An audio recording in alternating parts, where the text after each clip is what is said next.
바울이 복음의 무대에 서기까지, 복음의 무대에 서기까지라고 하는 그런 제하에서 오늘 말씀을 묵상해 보겠습니다. 바울은 예수 그리스도를 믿는 사람들이 오늘날로 얘기하면 이단이라고 생각하고, 그는 예수 믿는 사람들을 다 잡아 죽이려고 하는 그런 지나친 열심, 유대교에 대한 지나친 열심을 발휘하며 스데반의 죽음에도 가편 투표를 던지고 돌로 치는 자들의 옷을 맡아 주었던 사건도 우리는 잘 알고 있고, 그리고 나머지 예수 믿는 사람들을 다 잡아 죽이려고 그렇게 대제사장에게 공문을 받아 가지고 나름대로 합법적이다 생각하고, 그것이 하나님의 뜻이라고 그렇게 생각하고 떠났다가 다메섹 길거리에서 예수 그리스도를 직접 부딪혀 만나게 됩니다. 예수 그리스도께서 그에게 왜 나를 핍박하느냐고 하는 말씀을 듣고, 주여 누구십니까? 나는 네가 핍박하는 예수다 라고 하는 소리를 듣고 그 자리에 엎드려졌죠.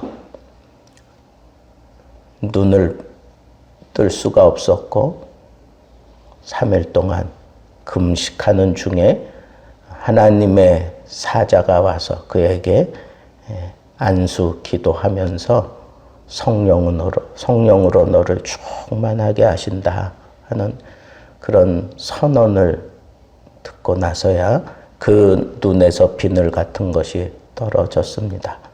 그런데 그는 그 3일 짧은 기간 동안 그가 복음에 대한 굉장한 그런 경험을 했기 때문에 이것이 참이다라고 하는 이 속에 뜨거움이 몰려드니까 견딜 수가 없어서 그냥 그대로 나가서 예수가 그리스도, 십자가를 지신 예수 그리스도가 바로 메시아다라고 하는 그런 메시지를 전하다가 아주 큰 공경에 빠지게 되는 것을 우리도 잘 알고 있습니다. 그래서 그는 그 이후로 아라비아 광야로 가서 3년 동안 거기서 복음을 다시 재정립을 합니다. 그리고 난 이후에 베드로 사도를 만나고, 그리고 더욱 확신 있게 복음을 전하는 그런 과정을 거치는 동안에 결론적으로는 하나님께 영광이 되었다. 하나님의 영광이 드러났다. 내가 복음을 전할 때 하나님의 영광이 임했노라고 그렇게 고백하고 있는 것을 오늘 말씀에서 보게 됩니다. 저는 이런 일련의 과정들을 보면서 복음의 무대에, 복음 전할 수 있는 그런 무대에 서는 사람이라면 당연히 이 과정을 거쳐야 되는 거구나.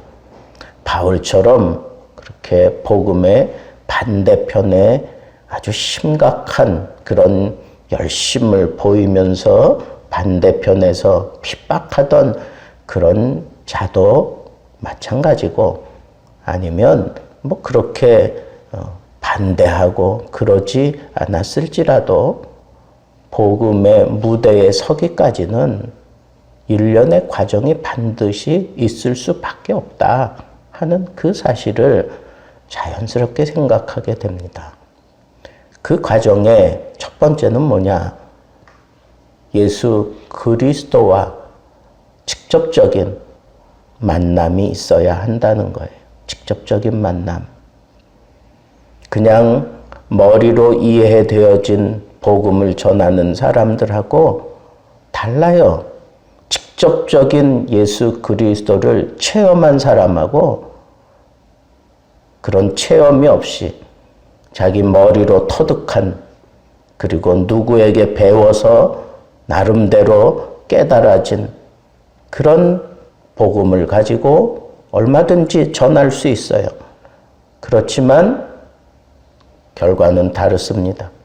그에 대한 분명한 예가 아볼로였고, 그리고 아굴라 브리스길라가 그를 데려다가 하나님의 도를 더 자세히 풀어 그에게 일러 주었을 때 그가 더 이상 예수에 관하여 얘기하는 사람이 아니라 예수를 그대로 전하는, 토킹 어바웃 지저스 하던 사람이 프리칭 지저스 하는 그런 사람으로 변화되었고, 그렇게 변화되고 난 이후에 헬라의 귀부인들과 그 오만하고 그 교만한 유대인들이 그 앞에 굴복할 수밖에 없었던 사실을 우리는 사도행전을 통해서 잘 알 수 있습니다.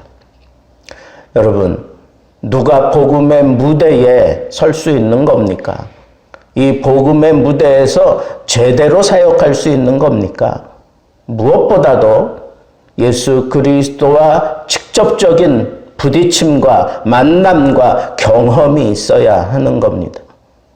사도 바울이 만났던 예수 그리스도는 지금도 살아계시고, 사도 바울을 세우신 그리스도는 지금도 우리를 세워주시고, 사도 바울과 함께 하셨던 하나님의 영은 지금도 우리와 함께하고 계십니다.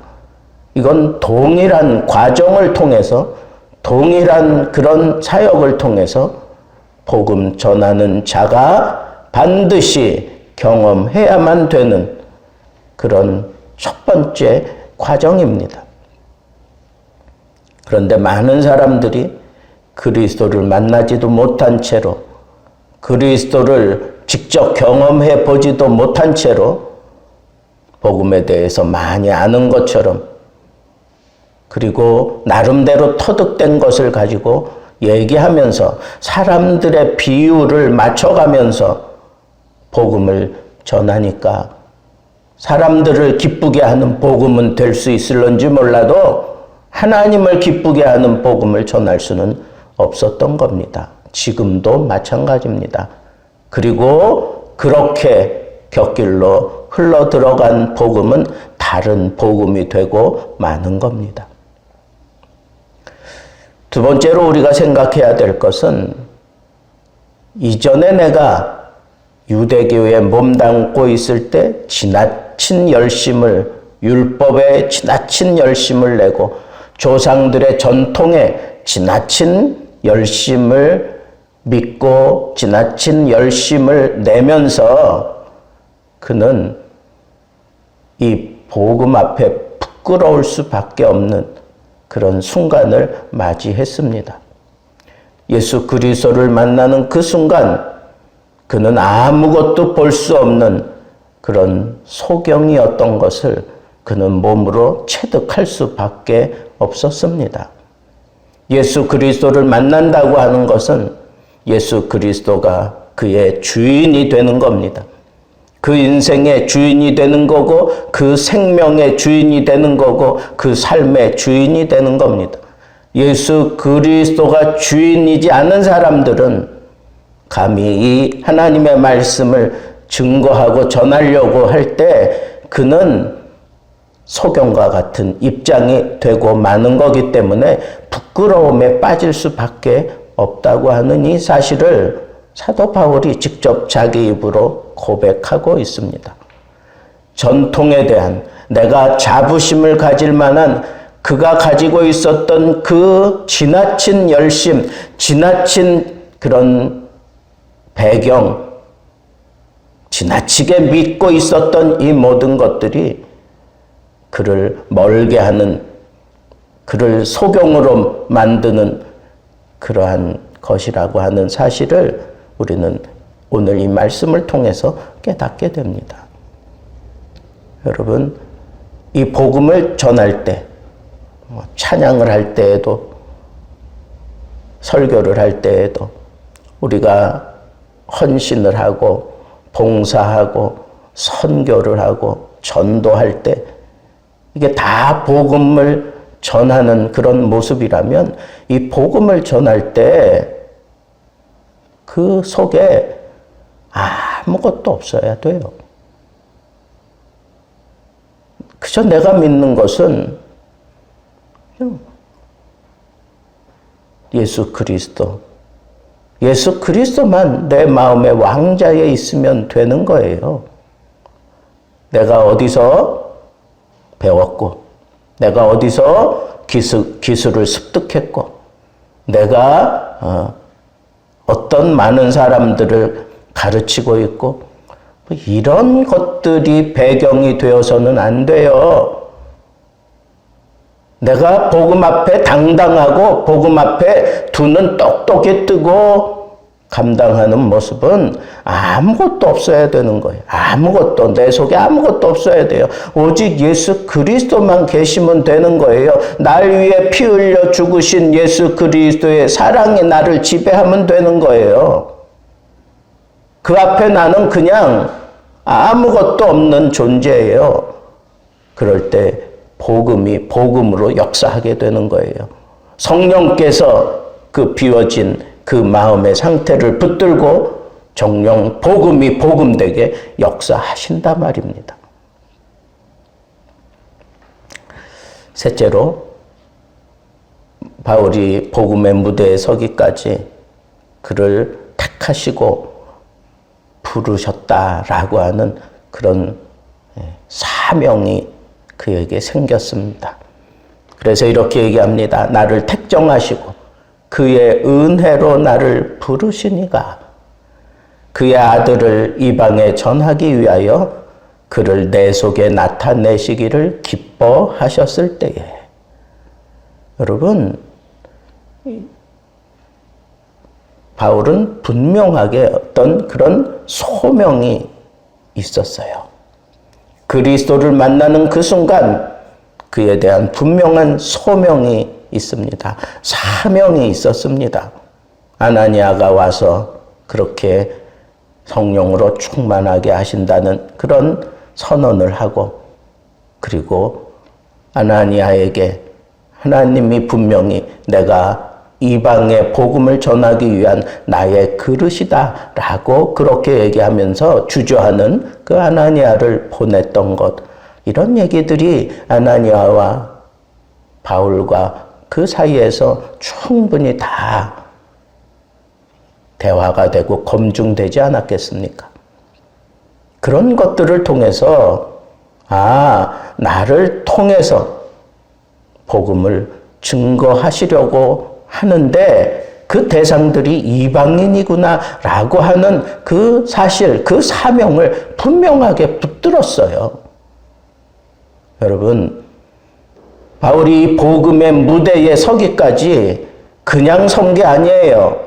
그냥 박해하다가 예수 그리스도를 만났기 때문에 그 사실 하나 때문에 감격스럽고 고마워서 복음을 전하는 그런 무대에 서서 그런 사역을 했다라면 그는 얼마 가지 못했을 거예요. 그가 이 복음이 나의 사명이다라고 하는 것을 분명하게 확신을 했습니다. 하나님이 나를 부르셨다고 하는 이 사실을 분명히 알았던 거예요. 그 아들을, 하나님의 아들을 내 속에 나타내셨을 때에 그는 분명하게 그것이 사명을 위한 하나님의 솜씨다라고 하는 사실을 통해서 그는 이 사명의식을 갖게 되었던 겁니다. 자, 그런데 그런 사명의식에 불타고 막 이러는 뜨거움이 있을 땐 직접 나가서 복음을 전하니까 그가 얼마나 많은 시행착오를 하고 많은 그런 어려움에 부딪힙니까? 그래서 그는 도망가야만 됐잖아요. 도망가야만 됐었어요. 그런데 그가 그 마음속에 그리고 그 머릿속에 이대로는 안 된다라고 하는 이 사실을 깨닫고 그는 혈육과 의논하지 아니하고 먼저 사도된 자들과 의논하지 아니하고 그는 아라비아로 갔습니다. 다메섹으로 돌아왔습니다. 그 아라비아 광야 3년의 기간을 통해서 그는 이 복음에 대한 재정립이 필요했습니다.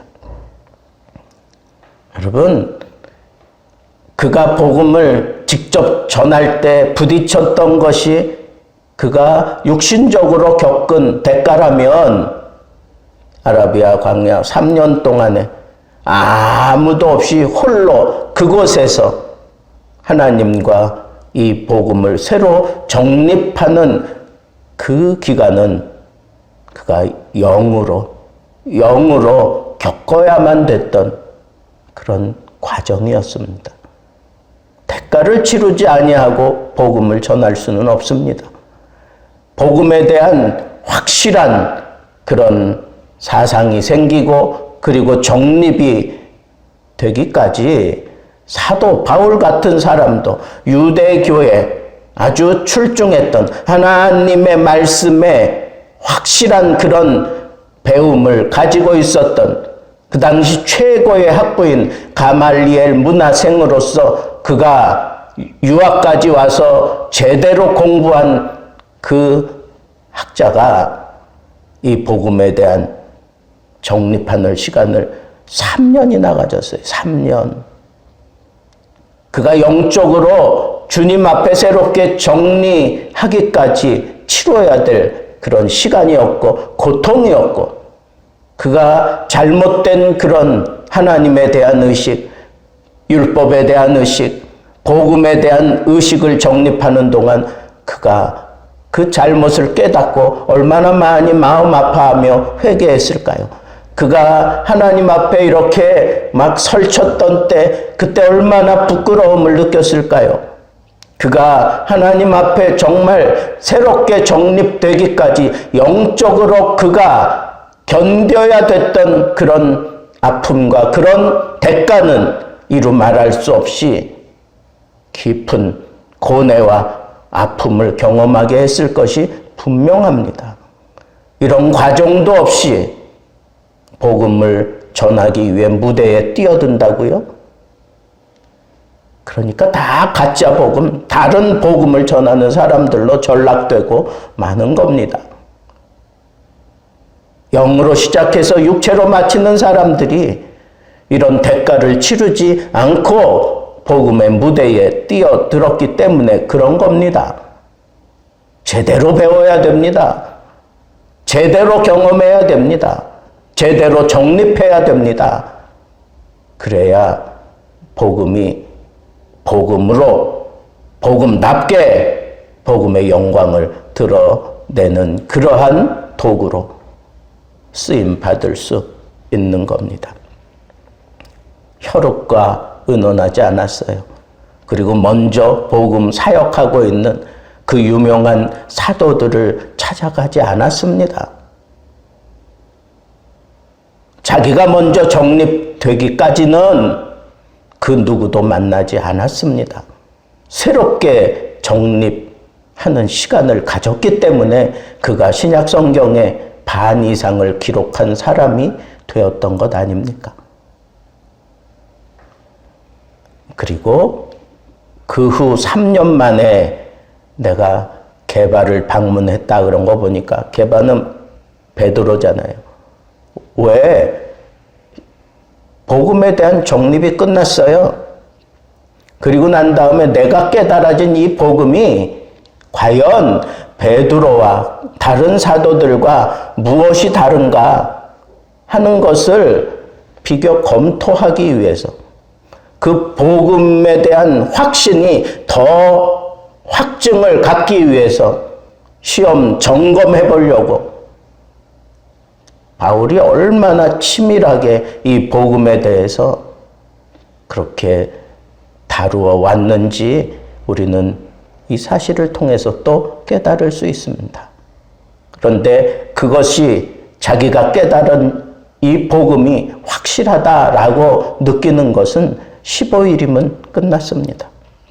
15일밖에 게바와 함께 있는 시간, 다른 사도들은 없었어요.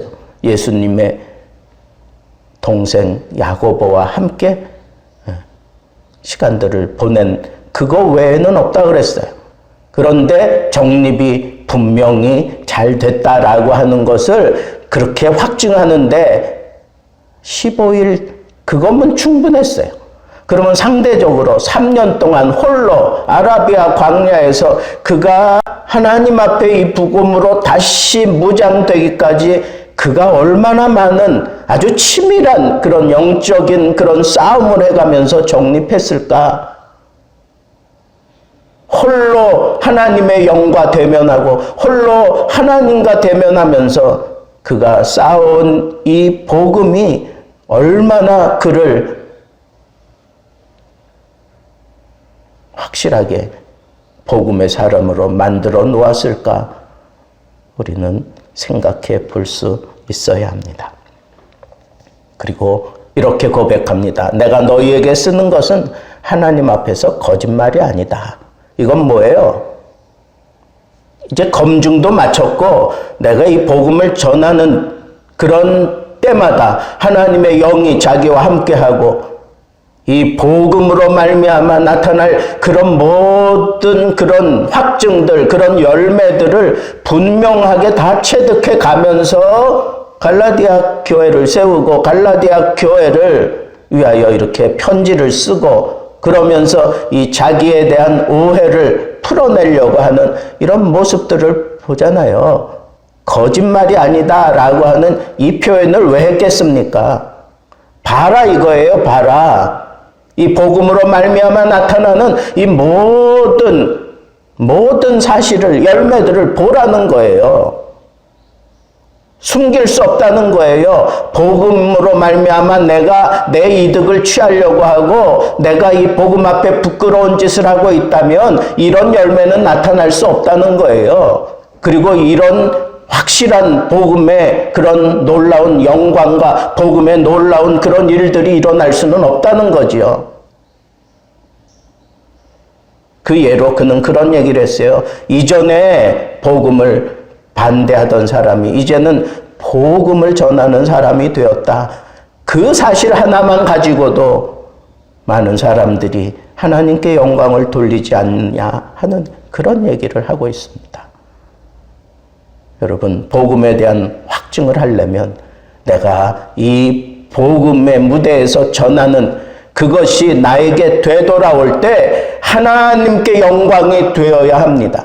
설교도 마찬가지예요. 설교하고 난 이후에 되돌아오는 그런 메아리를 들을 때 성도들을 통해서 하나님께 영광을 돌리는 그런 메아리가 들려와야 돼요. 그러한 복음의 열매가 나타나야 됩니다.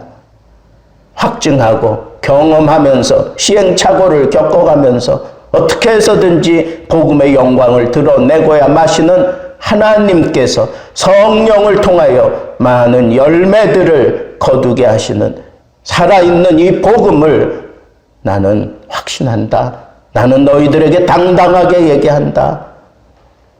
그렇게 복음을 전했던 바울의 모습을 우리는 생각하면서 여러분, 우리도 복음을 위하여 복음을 전하는 그런 무대에 선다면, 아니 우리가 그렇게 서 있습니다. 그런 사역을 하고 있다면 오늘 바울이 복음의 무대에 서기까지 이런 과정들을 겪었다고 하는 것을 생각하면서 나에게는 부족한 것이 뭔가? 나는 정말 이 복음의 무대에 서기 위해 나는 대가를 치르고 있나? 그 짤막한 지식 가지고 복음 전하겠다고 그렇게 설레발치는 것은 아닌가 하는 등등의 그런 생각으로 하나님 앞에 깊이 묵상하며 이 하루 복음의 영광에 사로잡힐 수 있는 복된 날 되기를 우리 주님의 이름으로 축복합니다.